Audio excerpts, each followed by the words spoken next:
Hey everyone, Mark Hayward from the Absolute Business Mindset podcast and YouTube channel. Thank you so much for joining me today. Today we have Alexander de Ridder, who is a co-founder and CTO of Ink, which is an AI-powered content optimization software. In this interview, we really go deep into a lot of sort of philosophical discussions, sort of thought processes, mindset, which is absolutely fascinating. I was really surprised how deeply he went into some subjects. He talks about his obsessiveness, how he has to self-reflect, about his ADHD, which is something that he has suffered with. But equally, he now sees it as a bit of a superpower as well. This is going to be so interesting if you are interested in people and tech and how you can change as a person to make yourself the best version of yourself. So hopefully you enjoy this, and I'll see you at the end of the interview. Thanks a lot.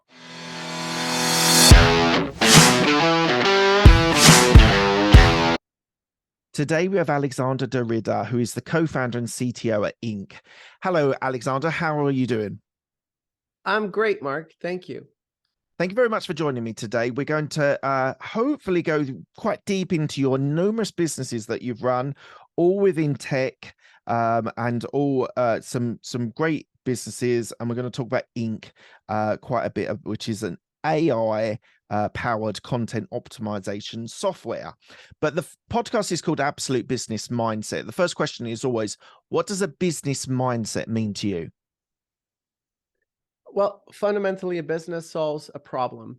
And so it is a problem of people, a problem people or other businesses encounter. So a business mindset is a mindset where you're relentlessly focused on solving that problem for someone.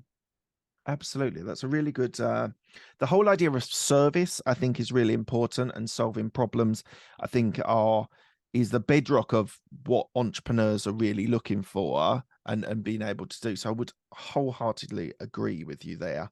Right. I just want to talk about your upbringing. So my question is, tell me one thing about your upbringing that reflects on who you are today. All right. So I was born in Belgium, in Bruges, um, on a clear day. You would go up to the tower in the town center called the Belfort. And on a clear day, you could see across the channel the shores of England. Oh, right. Just a trivia thing. Now, Right. Bruges is a UNESCO World Heritage historical city.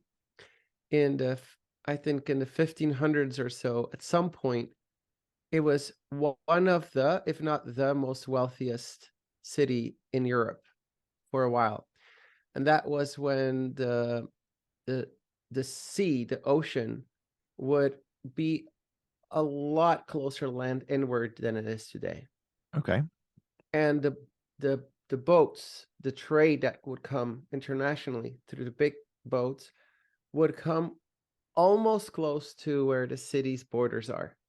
Okay. And so they would be able to offload it into the city, and they would have what is sometimes considered the world's first trading marketplace, maybe even stock exchange. Merchants from all over Europe and the world would come to Bruges to sell their goods and trade their goods. And so it was a mercantile city, and therefore every prince and bigwig from all over Europe needed to build their, I don't know, trade palace there to receive other people, which Right. basically caused a big influx of money and made Bruges such a beautiful historical town. Now, you asked the influence on my upbringing. So I was born and raised there, and I would compare being a child in such a town as a free range chicken, as opposed to a chicken who's in a like a factory almost, right? Yeah. Yeah. And so we had our freedom. We didn't have to wait till 15, 16 years old in America. You get your learner's permit for a car and you get your freedom. No, when we're like 7, 8 years old, we get our bicycle, and that's our freedom. Okay. And so we were able to roam, and the city is safe. And so that that independence gives I think is really healthy for children. And one of the things that Bruges has done for me growing up is I have I have I've grown up surrounded with architectural beauty from multiple different epochs and eras. And what it does is it ingrains in you what the standard of beauty is supposed to be through different architectural styles throughout the centuries. And now when I look at something, and it's just one pixel off, it's like a part of my being. I can tell it's off. I can tell it's not right. So this is something from my upbringing that I carry with me. So do you think that works all the way through to software development and things like that? So coding and aesthetics of sites or Yeah, softwares and things like that, that's really yeah, important to you. yeah, absolutely. And it's way beyond design and user experience even. So Plato had a concept of beauty where he basically equated beauty with almost the divine. And it's you would say, the divine is larger than we can comprehend. It's ephemeral. You cannot put it in a bottle, but you can contemplate it. You can think about it. And some of the greatest thinkers and philosophers of beauty are also the people that have given us and humanity some of the most beautiful products and code and solutions. And and then the rule is that if you do create something that is a beautiful thing, it is an instantiation of that beauty into the physical world. That is also um, a reflection of that divine beauty. And since humans are spiritual creatures, we interact with that beauty around us. We want to we want to have that iPhone. We want to have that beautiful thing. We want it to be part of our lives. And then others recognize the beauty in it and want to imitate it because they recognize that beauty. And so beauty beauty is like it's like a candle that you put on a table in a dark room and fills the room with light. And too much of this modern era is all about creating functional things that are not beautiful.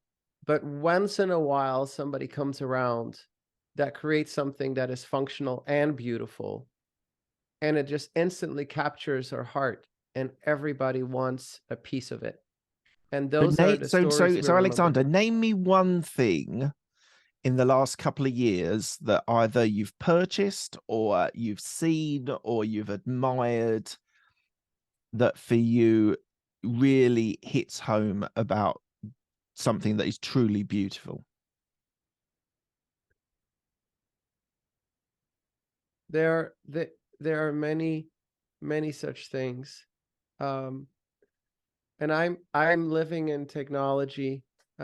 So I can admire technology. One of the things that, for example, I notice is that there's a lot of projects out there, a lot of startups, a lot of open source projects even.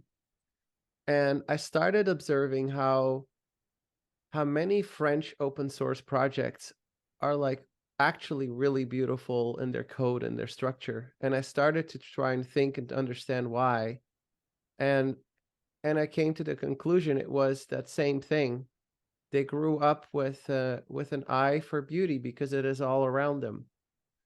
Um, you humans, we have like the hardware. We have the same hardware, Mm. right? But we all grow up in different circumstances and areas, and our surroundings will nurture us towards having an inclination or an advantage or trait advantage in certain areas. And you notice that in human resources as well. When you try to find smart math people, for example, you find them near universities and towns that are really into math. And when you try to find great design people, you find them in areas and towns that just are very beautiful as well.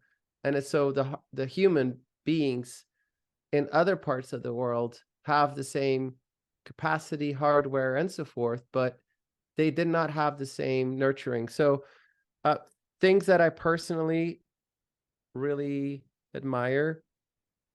Um, I I have when I moved to the United States, my grandmother passed away, and and I got a big old container of her furniture, and so one of these things is is a table, and that table was made by my great uncle or great great uncle or something, handmade. And you look at the support, the leg of that table, Mm, and it's like, if you can imagine like a griffin having a leg and then mm, standing over an orb, mm, and it's hand carved and it's precise and it's intricate, and you could not imagine a business being profitable anymore, spending that many hours mm, carving such detail out of it. mm, mm, And so, re restoring such pieces, um, maybe the paint was a bit dull and the finish was not so modern, right? But then working with a carpenter to like freshen it up and make it fit into a modern aesthetic, but retaining that root quality. mm. Um, we had a bunch of chairs that were filled with straw. The cushions were filled with straw, Right, right. and we brought it to upholstery place, and he's like, I've not seen this in like maybe once in my life. But the wood around it, around Mm, the upholstery, it mm, was so intricate and so beautiful. It's when people still took time to do things. So yeah. we're moving into an era fast and cheap. Everything. We have fast fashion, fast and cheap content. It's Yeah. if everything around us is about maximizing profit margins. And we don't think 7 months ahead where that item will belong. We just purchase, purchase, purchase Mm, without regard for long-term cherishing something. So objects no longer are valued for their long-lasting beauty. And 100%.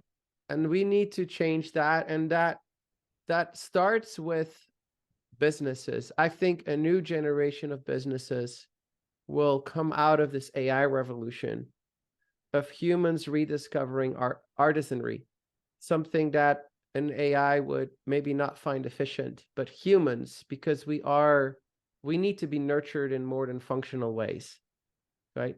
We have Yeah. emotional, spiritual, and other needs that a robot or computer does not have that needs to be filled. And one of those ways is beauty.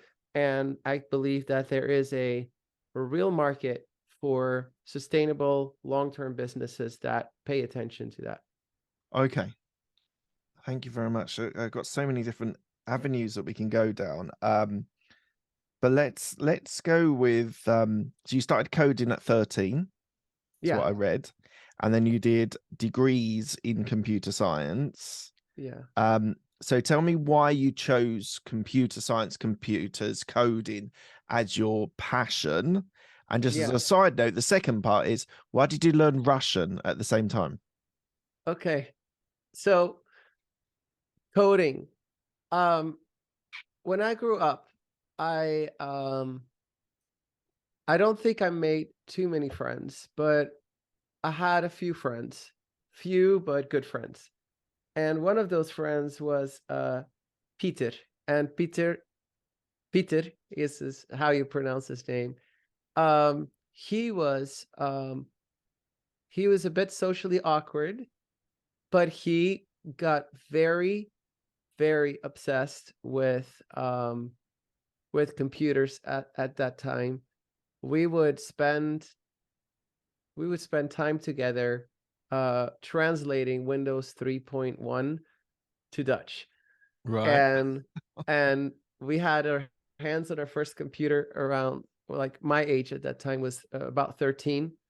I had an uncle, um who figured out it was a nice supplemental form of income slash hobby to build some computers of spare parts and go to the Okay. computer store. I Yeah. remember walking these little stores and, browsing the little components and RAM. And then it was just a magical time. It was just magical.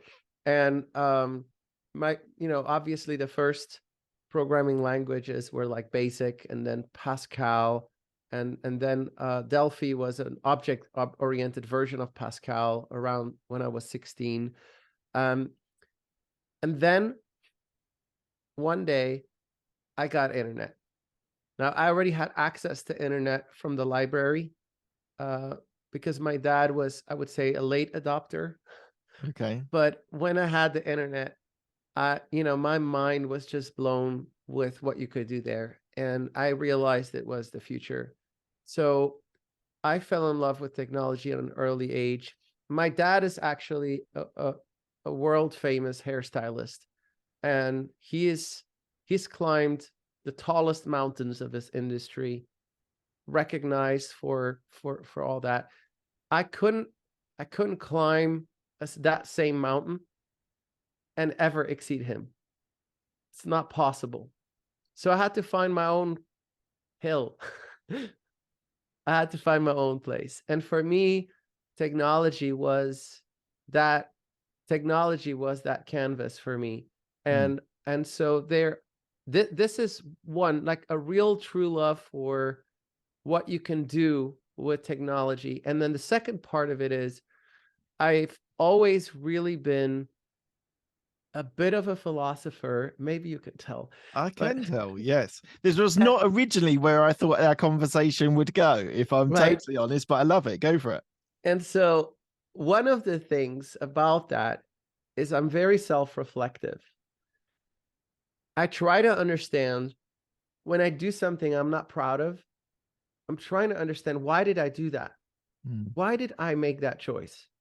And when I do something good, I try to say, what what in my environment, or what in my decision-making process, or what in my associations have led me to make good decisions? And so I'm always trying to understand, how do I work? Why does my brain make the decisions I do? And so, like, one of the struggles growing up with was ADHD, for example, and I didn't know I had that until later. And one day, it was like in my 20s, I figured out I had ADHD. And I was like, I got to learn more about this. So I go to this, I don't know, support group or something. And I still Mm. remember I walk up to this room, and I enter this room, and all these people are like, yeah, I have ADHD and so forth. And then what I heard was like one person after the next telling me their sob story on how ADHD had ruined their life. And I'm like, this is not my crowd. Mm. I am not here to hear how everything in your life is to be blamed on ADHD. I'm here to learn how to conquer it, how to overcome it. Well, would you know what? I've got friends of mine who have recently been diagnosed with autism and things in that same sphere. And they've said to me, it's actually not held me back. It's actually my superpower. So I look at the world differently to a typical, I hate that word typical and atypical and typical person, but let's just say a typical person. And actually, they've been really successful in their field because of this, not despite this. Yeah. So there's this old movie. I hope I don't totally mess it up. My grandmother, may her soul rest in peace. I think she had this cassette tape, VHS, Mm, of mm, a movie called Black Beauty, something like mhm. that. Okay, yeah, with the And then, horse, yeah. and I probably am butchering this, but I think the idea of it was this was this beautiful horse that couldn't be tamed, and eventually Yes. somebody then tamed it, and they become best friends or something like that. Yeah, And yeah. if I got the movie wrong, you definitely recognize the story, Yes, I right? do. And the story is that your unique personality traits and what you it, are like that beautiful horse, and you may admire it, or you may lament that you don't have better transportation if you can't tame it somehow. Mm, mm, But the essence of it is that you could look at ADHD like a handicap and blame everything in your life on it. But you can also get very fascinated by trying to understand how your brain works and how to navigate that. And then basically have a beautiful horse as your best friend. And so when you combine these things, the love of technology and the love of understanding how people work and why they make decisions, then one day you discover that they intersect very beautifully in the world of marketing. And what we do in the marketing field is we try to talk to people on a deep emotional level that we can resonate with them and move them in some way. mm, And you do that with technology, not just one-on-one, which I love, mm, but also like 1 to 1 million, mm. and your message gets out there. And so this is kind of how everything just from my childhood just like combined into this moment when I discovered I can combine these two interests I have in like one field. So how do you, for you, have you, in your words, tamed ADHD?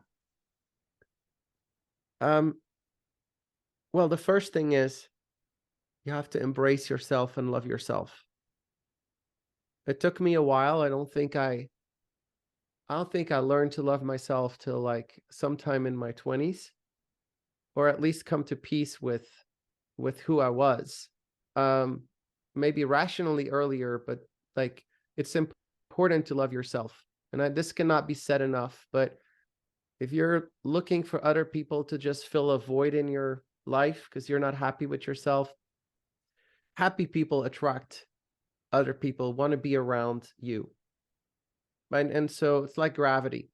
And so if you are looking for happiness in your life and you're waiting for other people to just fill that void, that's not the strategy I would recommend. So start with embracing yourself and loving yourself for who you are. Lower your self-criticism. It does not mean lower your self-awareness. Just stop blaming yourself and stop putting yourself down. Embrace and love who you are. Then once you do that, I think it's about recognizing where you have strengths and weaknesses. And that can be in small things like where do I put my keys? And it Mm, can be in large things like how did I just communicate with mm, somebody I care about? mm, And even though I was frustrated, how do I express myself, right? Or how do I overcome the situation of a deadline or and so forth. So then what you learn when you first embrace it and you love yourself, and then secondly you start to become self-aware, what happens is that you can start also over time develop techniques to become better organized and better channel your energy. I would say there is a hack and a superpower though. See, ADHD people do have no problem with concentration. They have no mm. problem concentrating. They have a problem regulating concentration. Okay. It's in a one or an it's an on or off spot. So when you are doing something you're really truly passionate about, you truly love, Mm, ADHD people have no problem staying in that on spot. And mm, I call this hyper focus. And I will say that when I am in hyper focus, I will forget to eat, sleep, and drink. The world will disappear and I will do the work of 10 people. It is, I can't even begin to say how superhuman it feels. The flip side of the coin is that you do need to eat, sleep, and drink. And so it is not healthy for you to be in that on mode all the time. And it can get very addictive to be in that mode because when you're in that mode, what you achieve is so wonderful. People will recognize you for it. They will praise you for it. your business will go good, and you for a while will think, and this is what you're going to get into your 30s if you're so lucky to find a way to tame your horse. By the end of your 30s, you may find yourself that you have been in the on mode for so much that you forgot to also cherish the off mode. Mm. So Mm. I would just say, don't forget about that. Give yourself time and grace to recharge. It's not healthy to be in hyper-focus mode. But once you achieve it, you do unlock an incredible superpower. And the key of it is to do something you're passionate about. Yeah. Truly, truly passionate about. Okay. Very wise words, Alexander. Thank you very much for that. And I think people that are listeners that have shared experiences would definitely be able to get inspiration from what you said. And I think that's really important about having time to switch off, time to de-stress, to regulate yourself. I think is super important. Let's move on to your current business, which is you're a co-founder in Inc, which is a patented AI to reverse engineer what Google is looking for in its content. That's your words that I've picked up. So can you tell me in a bit more detail what your business does, what you're looking to do, who are your clients, who do you work with? Right. So reverse engineering what Google is thinking. I think there's this movie, What Women Want, and this Mhm. actor can all of a sudden, like, sometimes as men, we have the reputation, women tell us something and we don't quite get it, what they really mean. Yes. And if only we could really understand or truly speak their language and Yes. really understand what they were saying, life would go so much easier, right? I envy people who can really have that intuitive emotional communication and really get it, because like I struggle like many men um to uh to always like understand that. But Google and Facebook and all these other platforms, they are black boxes. Mhm. They operate with neural networks and we don't know what they want. It's true. Nobody can tell, even if the past, it was easy. The past, we're like, oh yeah, ranking factor 1, 2, 3, 3 times your keyword in the first paragraph and blah, blah, blah, this density and and it can tell you exactly how to rank in Google. Not so anymore, Okay. right? So, and I was working in the field of machine learning 2008. And from 2008 to 2012, I was building computer vision algorithms that with brilliant people. And we were saying, like, you recognize a face because it's something like a nose is in between something that looks like eyes. Mhm. So if you have like a pirate, I'm like, good luck, you're not a face. But that was how things used to be done.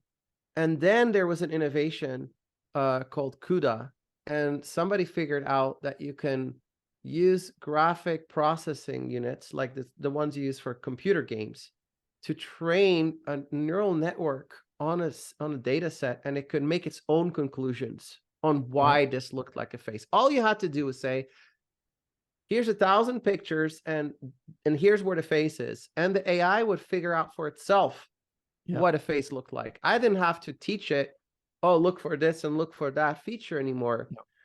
And then Facebook came out and said, oh, we can now detect cats in pictures. And we all know like cats run the internet. So that was the end of the internet. So when I saw that happening, I'm like, this old way of doing ML is dead. And because I was in the marketing field, I also realized there is no way Google's not going to start using this for improving search results. There's no way. They're going to use a neural network to interpret text. So like I'm talking about 2013, full on realization this was going to happen. So by 2016, Google announced this thing called RankBrain. This is them basically coming out and admitting that they're doing this. Okay. And so when that happened, I talked to my co-founders now and I said, this is going to happen. And he told me, prove it. So that's what we did. We built an agency, enterprise agency, grew our clients by millions and millions of visitors a month, like truly astonishing. Really successful agency. And while we were there, we realized this process needs to be automated. We need to use artificial intelligence. The systems that are out there were either rule-based optimization of content, or I would say very primitive natural language processing, like just extracting common words or entities or something. Yeah. Right. And so it wasn't enough, because that's not how neural networks work. So the idea is, what if we could peer into the black box? And what if we can find out what Google wants by creating our own neural network of content that ranks high, and compare why high ranking content is different than low ranking content? And we looked at it on a semantic level. When we did that, it took several years of R&D. I was just about to say, before you go any further, Alexander, how long did it take from start point to today to be able to build that software with the AI, the natural language processing behind it, to get to where you are now? Yeah, so the core AI was completed in 2019, so I'd say about 2 years. It wasn't very usable for the agency staff at that time. We had to continue to refine it. So about 2021, we continued to refining it. But the important thing is, we did not need to make money selling it. We were able to just build it and leverage it in our agency to get more business and make our clients win. So and it was not did you go until, through venture capital funding? Did you go around no, rounds? that was all bootstrapped. Okay. Yeah, we were operating a service business. I mean, I can't just disclose numbers. I need to check with my No, team don't talk what about I can numbers, and can't say. But our profit margins were extremely high for a services business, and that's because we have a company value of innovation. And so, for the sake of human dignity and life, everything that can be automated, a human shouldn't be doing. A human should be doing things that fulfill them, not busy work and repeatability. So this process originally took too much human time and eventually got automated. And so we lived every process in our agency. We lived by that principle of automating the common stuff.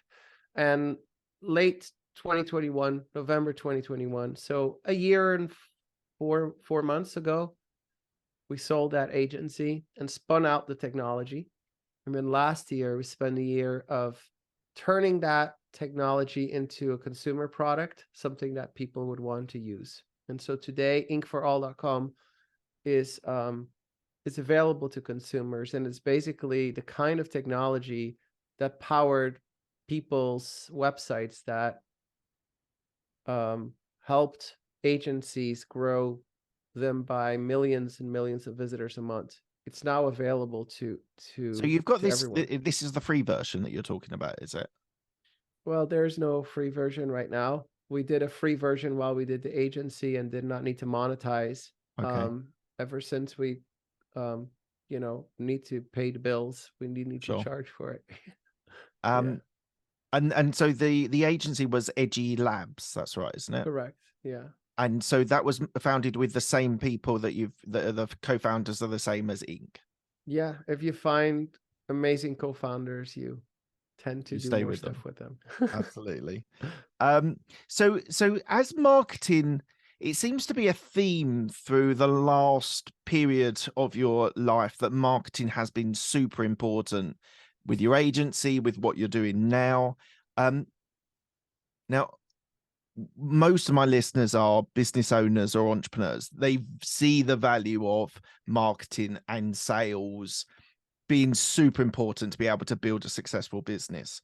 What for you in the marketing arena, when it's regarding technology, is the most critical point, and what as business owners we should be looking to be involved in? It depends on where you are in your business.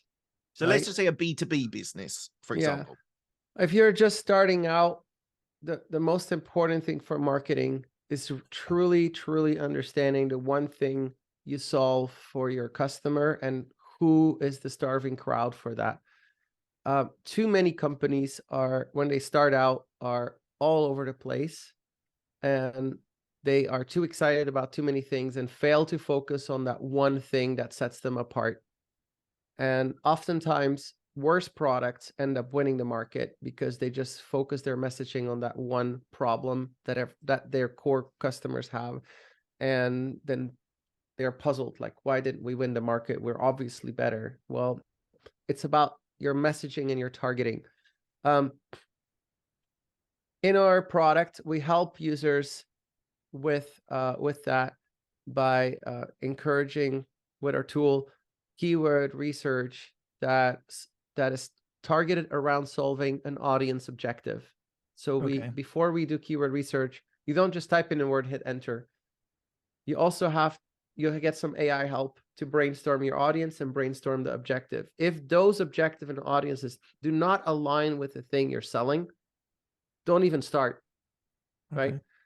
Then the second thing, that for companies that are a bit bigger, the main thing I see happening there is that they're saying, we're gonna do some organic content marketing.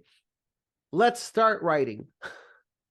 And they have a blog, and you look at these blogs, and they're like, one day it's about this, then it's about that, then it's about that, and it's just like a stream of consciousness all over the place. Mm. Search engines no longer reward you for that.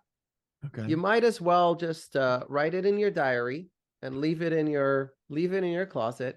It's just like it's wasted. If content is not found, engage or converting, it's might as well not be online at all. And so what you need to do is you need to become a topical authority. Okay. If that means writing 20,000 articles about apples like healthline.com, Mm. so be it. If apples is your thing and it's really your jam, then go for apples. But whatever it is for your business, pick the most important thing and then become the expert on it online. And the way you do that is by creating content hubs, and you can use keyword clustering technology that we have built in our tool stack to do that. If you do that, you're going to be astounded at how much you can capture of the market that seeks that specific topic, and you're attracting the right audience and you're converting that traffic. It's easy to convert traffic when you're hyper focused on the thing people search for when they're trying to solve that problem. It solves so many other problems. Sun Tzu says, if you know your enemy, you do not need to fear the outcome of 1,000 battles. Yeah. That's what we're talking about. And then finally, if you do have those insights, then it's just about operational execution. You need to create content velocity while maintaining the quality and consistency. And now you can start talking about all the SEO things. The quality of your content, I think, helps with that too. But also how good your site is optimized and things like that. But that's just operations, right? This is just execution. Mm. Mm. And you would be astounded at how much of your paid media, paid clicks you can replace with organic marketing. Astounded. You can easily take 1/10 of your spend, and in organic marketing, you can outperform your organic marketing with 1/10 of the spend. Really? Okay. The reason paid marketing is popular is because people don't have patience. Paid marketing is instant reward. And also, attribution is really easy to prove how the funnel works. Money in, money out. It's a really easy calculation. So when you go to your CFO or whoever makes the purchasing decisions or sets the budget, and you tell them, like, give me some money for this or that project, and you can't quantify what that's going to do for the business, it's harder to get those budgets approved, even if they're actually better for you. And so I don't say stop your paid marketing. I'm just saying stop throwing money away and diversify a little bit. That's a really good idea. Um, so you've talked about how you've been relentless about automating things within AI, your AI tool. Some people are fearful of the role of AI, and the fact that you're trying to automate things, people think they're going to lose jobs. They're gonna be redundant from being necessary. Like, for example, I was looking at a content provider who, instead of you having to record videos, you put the blog in, and then you get an AI person speaking your content. What's your view on AI, the risk of AI, and sort of as you're in the middle of trying to automate as much as you can in business? Right. So content creators and businesses right now need to know something. It's very important. I'm gonna take out some pencils here. It's like do like a makeshift PowerPoint. Okay. This is how our grandparents used to do it before screens. This is the content supply curve here, Yeah. exponential. This is the demand curve, right? Humans have only so many hours in the day to consume content, and it's not like we're growing exponentially at this point.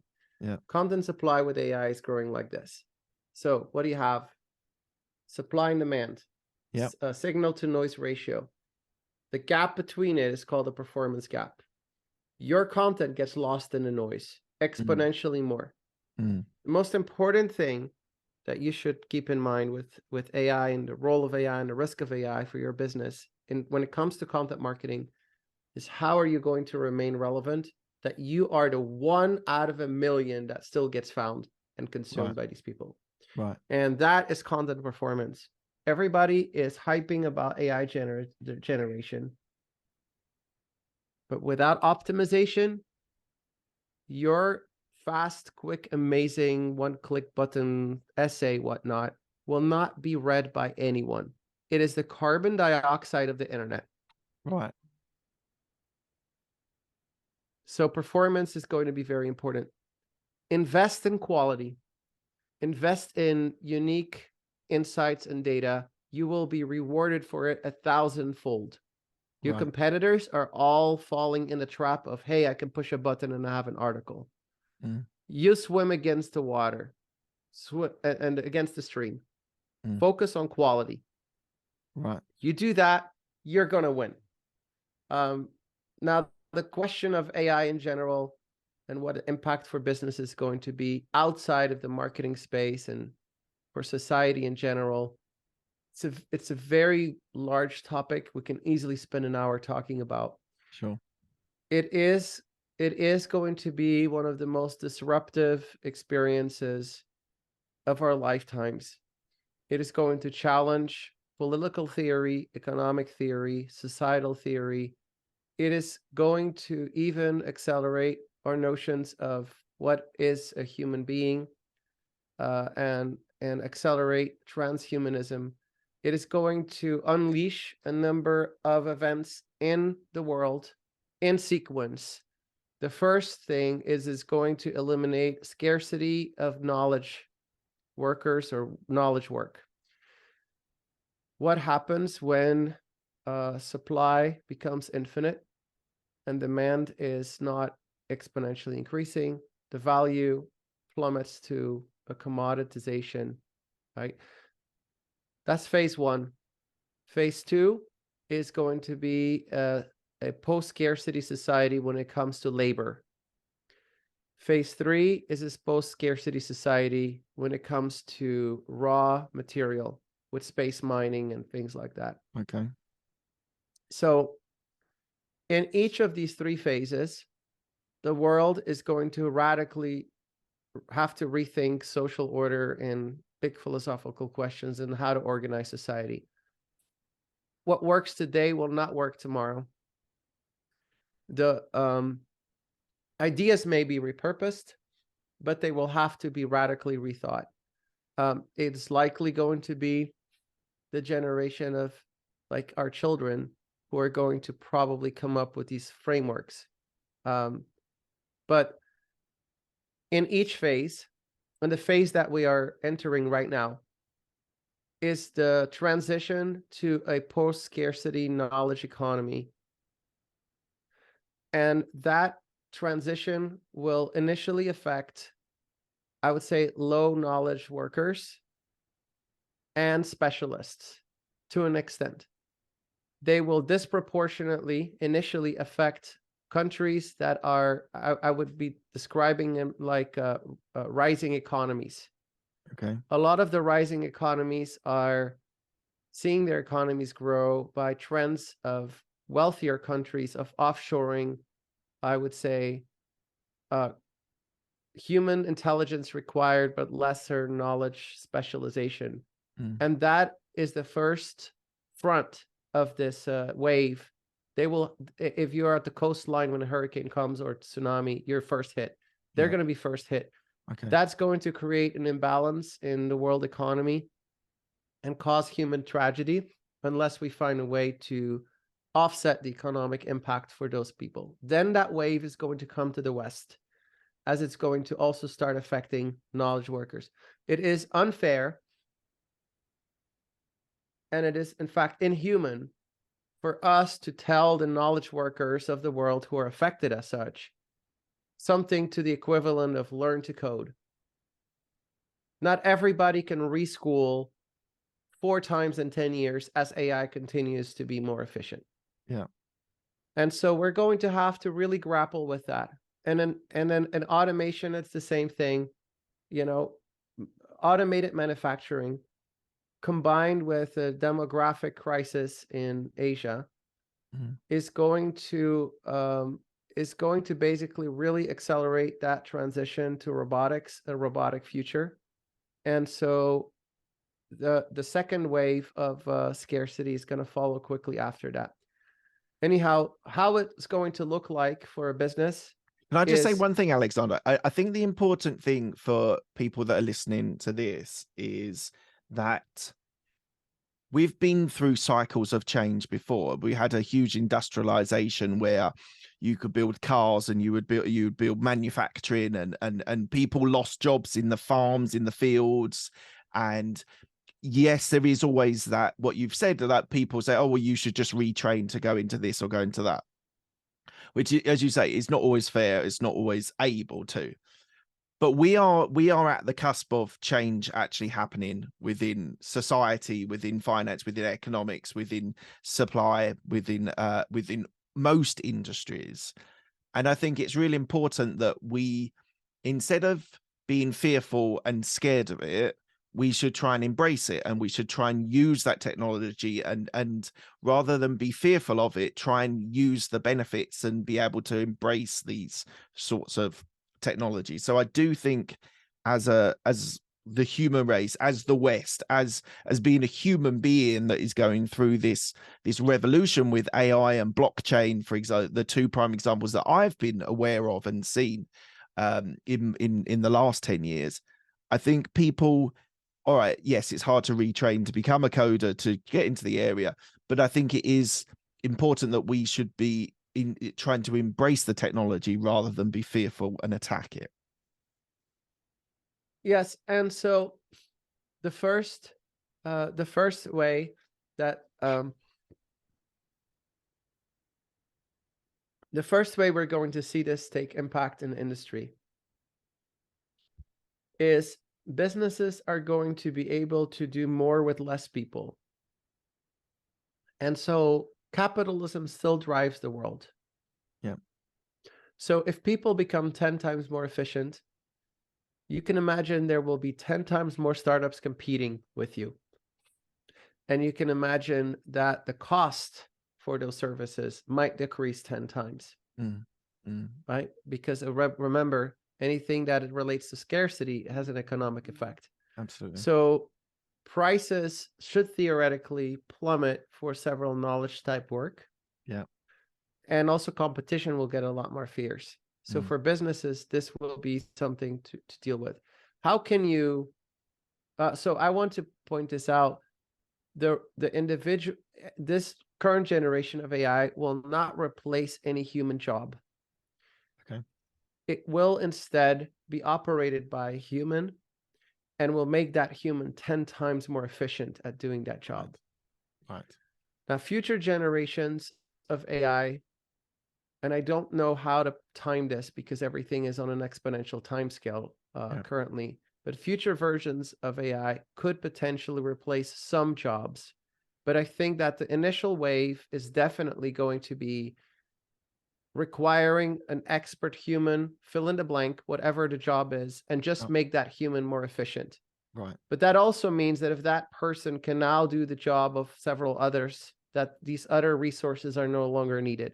Then those other resources are going to find their way to companies who always wanted a person like that, but couldn't have such a person, and will themselves be using AI. So I would definitely say if you do not embrace AI, for sure you will be replaced by a human who will use AI. So that is important to stay up to date in whatever your industry is. The first way that you're going to see this is all the tools that already solve a problem today will just embrace such technology. Yeah. So just continue in the stack that you're working. If they embrace this technology, you're doing the right thing. You do not have to become a coder, and so to speak. Yeah. Now there is a final society that you can imagine where all this ends up, where we're just all happy, taking care of each other as human beings. I often say computers don't bleed. They don't fall in love. They don't have pheromones. And all of their so-called wisdom is secondhand. They don't have a first-hand human experience, only a rationalized human approximation. And so nothing can replace a handshake, a hug, a genuine smile.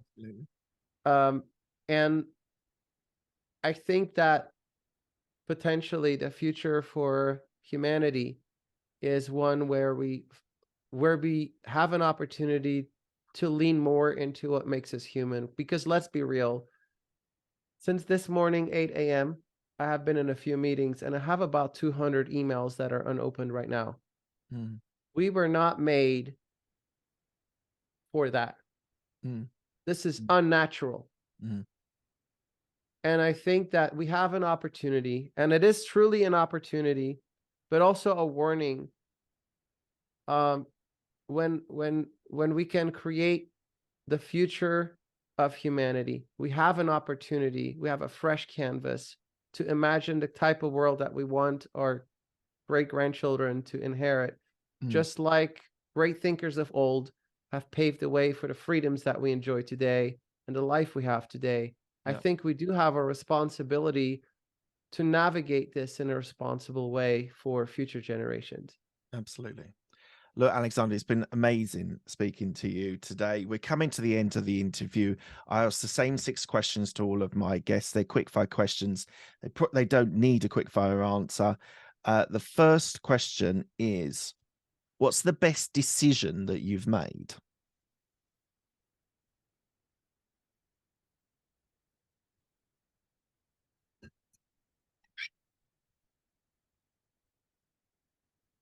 I'm trying to think if this is on a personal life level or business level. Whichever one you Yeah. want. I will keep my answer to a business answer. I think for business and for work, the most important decision is to choose who you work with as your partners, and also that you do things that are extremely fulfilling, that you can believe in. Work should not just be work, it should be your passion. Right, next one. What's the best advice you've been given? The best advice, I would say, is the advice I have ignored the most, but needed the most.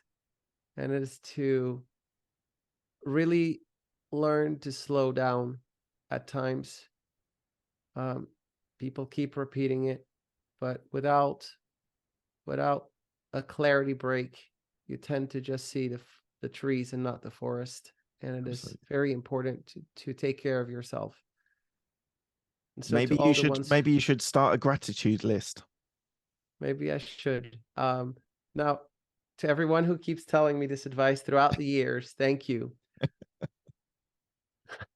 Who's the person that's helped you most in your career?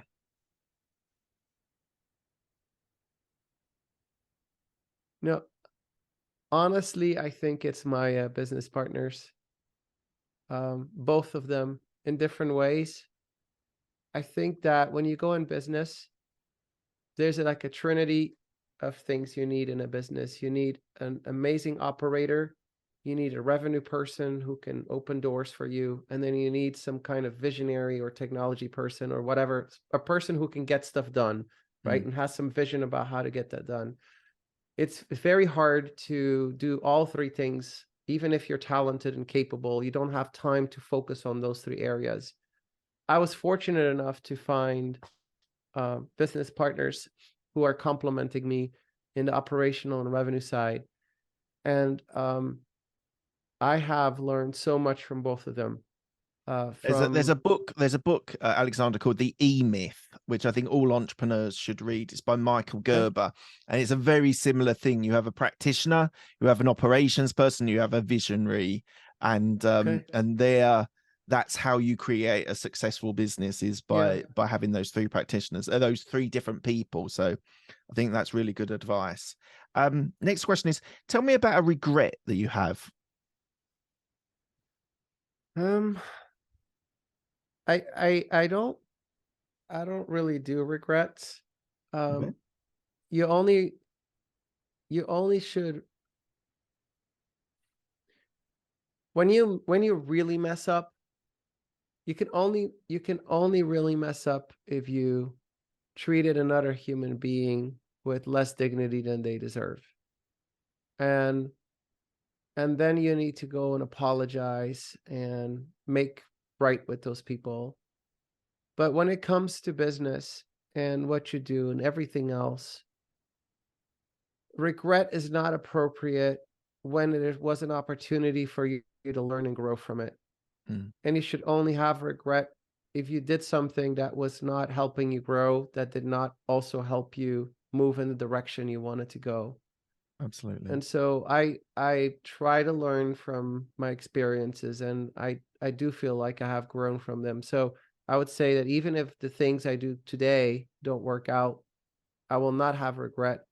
I would have regret if I did not see it through and didn't give it my all, because I would Absolutely. wonder what would happen, what might have been. But if I do everything I can and I learn from my failures, then it is still a success. Absolutely. Next question is, what are you most proud of? My children. Amazing. Yeah, Yeah, I mean, they're our greatest they're our greatest contributions to the world, and as the next generation of humanity. And I think every generation has to learn a lesson and pass on that wisdom and progress to their children. We cannot go back in time. I think our generation had to learn had to deal with topics of how we treat other people with more equality. I think mm, we had to learn some really hard lessons. mm, Forget all the debate. Just look at how some people were treated. And mm, so just the fact that we talk about this and we say that's not okay anymore. Sure, you can go too far, but everyone will admit that we had lessons to learn. yeah, And so it's important for us to pass those lessons on to our children, and then they can figure out what the next lessons are yeah. that we did wrong, that they can improve on. The next question is, what does legacy mean to you? I think that legacy is something I historically have attributed too much importance to, in the sense of the ego. And I like to become a person who is more humble about it and instead focuses on simpler things, like how did I make people feel and how did I treat others? Yeah. That's what I would Fantastic. say. And lastly, where can people find you if they want to reach out to you? Let's see, inkforall.com, LinkedIn, Twitter.